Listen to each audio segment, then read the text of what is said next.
Von euer Heim in Deutschland, was ist gewesen Jiddisch? Gar nicht. Mein Tate, Jiddisch, das ist keine Sprache, das ist ein Jargon. Meine Mama, die hat nicht gewusst, so es ist gar nicht gewesen.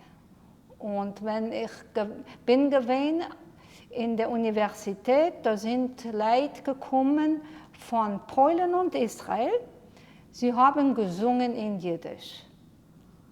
Ach, das hat so getan und ich habe gedacht, die Sprache, die musst du lernen. Aber das hatte lange Zeit genommen. Aber ich will nach der ganzen Zeit, wo ich bin gewesen in alle verschiedenen Länder, ich bin gekommen nach Oklahoma City und bin gegangen zur Emanuel Synagogue und ich habe gehört, wie zwei ältere Herren haben geredet Jiddisch. Ei, ich habe gesagt zu einem, his name was Aaron Slutsky. Aaron Slutsky. Ich habe gesagt, ich möchte gern lernen die Sprache, aber ich weiß nicht, kann ich das? Er hat mich betrachtet, ja, du bist ja Deutsch, das kannst du.